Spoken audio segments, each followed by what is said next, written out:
नमस्कार आदाब। आप देख रहे हैं डीएनएम शो। डीएनएम शो में हम अपराध की कहानियां लेकर आपके सामने हाजिर होते हैं। आज की कहानी एक तांगे वाले के बेटे से माफिया बनने वाले अतीक अहमद की है।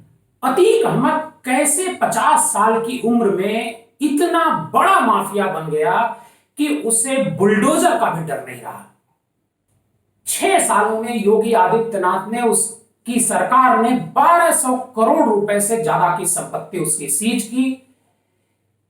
राजू पाल की हत्या में जो मुख्य गवाह थे उमेश पाल, अभी अतीक अहमद ने उनकी हत्या करवा दी। मतलब उसको जरा सा भी डर लगता है सत्ता का नहीं है। और यह मर्डर उस समय हुआ जब वो उत्तर प्रदेश की जेल में नहीं है बल्कि गुजरात की साबरमती जेल में है। आज हम इस प्रोग्राम में आपको बताएंगे कि अतीक अहमद कैसे एक छुटभैया लफंगे टुच्चे गुंडे से इतना बड़ा माफिया बन गया और राजनीति में उसकी दखल कैसे लगातार बढ़ती गई और किन किन लोगों ने राजनीति में उसका साथ दिया, कौन कौन सी पार्टियां थीं जिसने अतीक अहमद को सह दिया। सबसे पहले मैं आपको यह बताता हूं कि अतीक अहमद कैसे अपराधी बना और कब कितनी कम उम्र में वो जेल गया। बात 70 के दशक की है। अतीक अहमद अचानक एक दिन हाईलाइट होता है कि उसके खिलाफ एक 302 का मुकदमा होता है।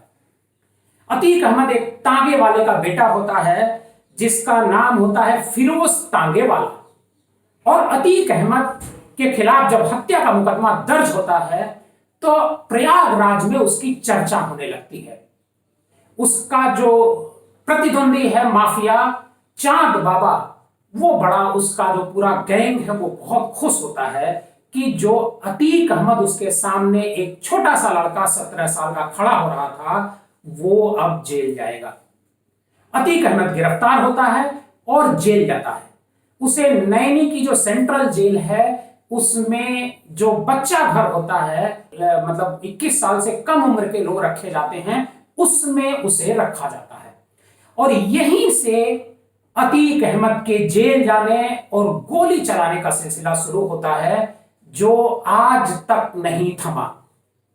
एक पुलिस अधिकारी ने मुझे बताया कि अतीक अहमद प्रयागराज का एक ऐसा अपराधी है कि नैनी जेल की सभी बैरकों में वो रह चुका है। कोई बैरक नहीं बची है जेल की जिसके भीतर वो अपना कुछ न कुछ समय जरूर गुजारा ना हो। मतलब उस अतीक अहमद का एक पांव जेल में और दूसरा पांव बाहर होता है। अतीक अहमद इस घटना के कुछ समय बाद जेल से छूट करके आता है। जैसे ही वो जेल से छूट करके आता है उसके बाद तो जैसे अतीक अहमद की लॉटरी लग गई। अतीक अहमद वसूली करने लगता है, रंगदारी मांगने लगता है। जो अवैध जमीनें होती हैं, जो डिस्प्यूटेड जमीनें होती हैं, उस पर वो कब्जे करने लगता है और जमीन कब्जे करके बेचने लगता है। जो उधर का जो चौक इलाका है, चौक और रानीगंज, उस इलाके में जो पहले से एक माफिया मतलब चला आ रहा था, उस इलाके का गुंडा चला आ रहा था चांद बाबा। चांद बाबा को अतीक के बढ़ते ताकत और बढ़ते कदम से दिक्कतें होने लगी, क्योंकि जो काम चांद बाबा किया करता था वही काम अतीक अहमद ने शुरू कर दिया। अतीक वसूली करने लगा और अतीक थोड़ा दबंग था, हालांकि पढ़ा लिखा तो नहीं था। अतीक हाई स्कूल फेल था, लेकिन बात करने का उसका सलीका, पॉलिटिशियंस के बीच जाना, पुलिस के बीच उठना बैठना, इससे उसकी एक पकड़ बनती गई। पुलिस वालों में भी पकड़ उसकी बनी। पुलिस वालों पर वो पैसे खर्च करने लगा, राजनीतिक नेताओं पर भी वो पैसे खर्च करने लगा।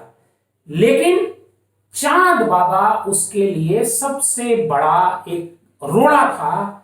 इसी को लेकर के चांद बाबा और अतीक अहमद के जो गुर्गे हैं उनके बीच कई बार गैंगवार हुई, गोलियां चली, कई लोग मारे भी गए। हर शूट आउट पर प्रयागराज जो आज नाम हो गया है, पहले इलाहाबाद इसका नाम हुआ करता था, इसकी चर्चा होती थी। लेकिन अतीत ने कभी पीछे मुड़ करके नहीं देखा। अतीत ताबड़तोड़ अपराध करता रहा। हर उसके खिलाफ अगर आज की तारीख में हम देखें तो 130 से ज्यादा मुकदमे हैं। और मैं आपको यह भी बता दूं कि अतीत उत्तर प्रदेश का पहला गैंगस्टर है। अब आप सोच रहे होंगे कि आप ये बात कैसे कर रहे हैं कि वो पहला गैंगस्टर है। दरअसल 1986 में जब उत्तर प्रदेश सरकार ने गैंगस्टर एक्ट पास किया तो सबसे पहला गैंगस्टर अतीक अहमद पर भी लगाया गया। अतीक अहमद जो प्रयागराज का एक थाना है खुलदाबाद में उसकी हिस्ट्री सीट खुली हुई है जिसका नंबर है 39A। और इसका जो माफिया है, जो गैंग है, उस गैंग का नंबर है 147। अतीक अहमद धीरे धीरे कदम बढ़ा रहा था। इधर राजनीति में भी उसकी दखल हो रही थी। लेकिन अतीक अहमद ने पहली बार निर्दलीय चुनाव लड़ा, सीधी चुनाव चिन्ह लेकर के। लखनऊ जो प्रयागराज पश्चिमी सीट से वो मैदान में जब उतरा तो इसकी खूब चर्चा हुई। चांद बाबा ने इसका खूब विरोध किया, लेकिन अतीक अहमद पहली बार विधायक बन गया। ये बात है 1991 की। 1991 में जब वो विधायक बना, वहीं से उसका राजनीतिक पारा भी बढ़ता गया, राजनीतिक पावर भी बढ़ता गया। उसकी दखल अंदाजी पॉलिटिक्स में इतनी हो गई कि एक बार की बात है कि मुलायम सिंह यादव जो इतने बड़े समाजवादी नेता थे, कई बार मुख्यमंत्री रहे, वो खुद इस माफिया अतीक अहमद के घर पर गए। इसके बाद तो प्रयागराज में उसका और दबदबा बढ़ गया। लोगों को धमकाता था, पैसे वसूली करता था और किडनैपिंग का भी काम करता था। क्योंकि अभी जिस मामले में वो साबरमती जेल में बंद है गुजरात के, वो एक अपहरण और धमकी देने का मामला है। दरअसल देवरिया में अतीक अहमद ने वहां के एक व्यापारी को धमकाया और उसके अपहरण की कोशिश की। उसी मामले में सुनवाई जब सुप्रीम कोर्ट में हुई तो सुप्रीम कोर्ट ने अतीक अहमद को उत्तर प्रदेश से साबरमती, गुजरात के साबरमती जेल भेज दिया और साबरमती में उसे हाई सिक्योरिटी बैरक में रखा गया है। अतीक अहमद का जो भाई है अरशद भी इस समय जेल में है, उत्तर प्रदेश की जेल में है। और अभी जो ताजा घटना हुई है, राजू पाल के जो गवाह हैं उमेश पाल के मर्डर में उसकी पत्नी शाइस्ता और उसके जो दोनों बेटे हैं वो भी पुलिस की कस्टडी में हैं। हालांकि उसकी पत्नी ने एक पत्र लिखा है कि इस मामले की सीबीआई से जांच कराई जाए। अतीक अहमद का एक और किस्सा बड़ा मशहूर है, उसकी ताकत को दर्शाने वाला, कि जब वीर बहादुर सिंह उत्तर प्रदेश में मुख्यमंत्री थे, राजीव गांधी वो देश के प्रधानमंत्री थे, उस समय जो प्रयागराज की पुलिस है अतीक को उठा लिया और उसे जेल भेजने जा रही थी। लेकिन तभी दिल्ली से फोन आया मुख्यमंत्री के पास और मुख्यमंत्री ने उसे प्रयागराज जो पुराना इलाहाबाद है, इलाहाबाद पुलिस को कह करके उसे छुड़वाया। इसी समय से ये चर्चा शुरू हो गई थी कि अब अतीक अहमद राजनीति में भी अच्छी खासी दखलंदाजी कर चुका है। हालांकि जब मायावती जी मुख्यमंत्री बनी पहली बार, जब उन्होंने पूर्ण बहुमत की सरकार बनाई, उसके बाद 2002 में तब मायावती ने पहला बुलडोजर अतीक अहमद पर चलवाया। उसकी भी एक वजह है, उसकी भी एक कहानी है।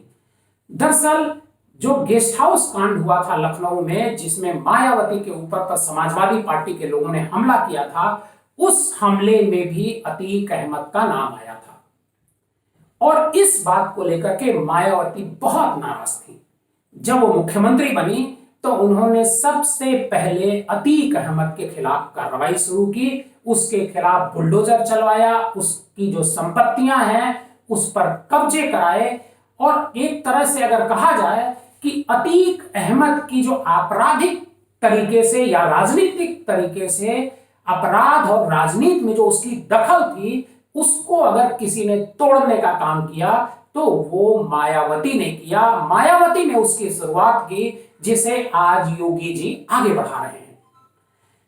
मायावती ने इतना उसे क्रश कर दिया प्रयागराज में कि 2005 के बाद प्रयागराज में चुनाव तो कई बार लड़े, लेकिन वो, उसका भाई और उसकी पत्नी कभी चुनाव नहीं जीत पाए। उसकी पत्नी 2019 में भी चुनाव लड़ी, हालांकि बसपा के टिकट पर लड़ी, क्योंकि बसपा ने बाद में उसकी पत्नी को अपनी पार्टी में शामिल कर लिया था। लेकिन इससे पहले जो भी चुनाव वो लड़ा, खुद भी लड़ा, वो दोनों चुनाव नहीं जीत पाए। हालांकि राजनीति में 2 बार लगातार वो निर्दल विधायक बना, 1991 में, 1993 में, 1996 में सपा में। 1999 में वो अपना दल से चुनाव लड़ा, प्रतापगढ़ की एक सीट से, लेकिन चुनाव हार गया।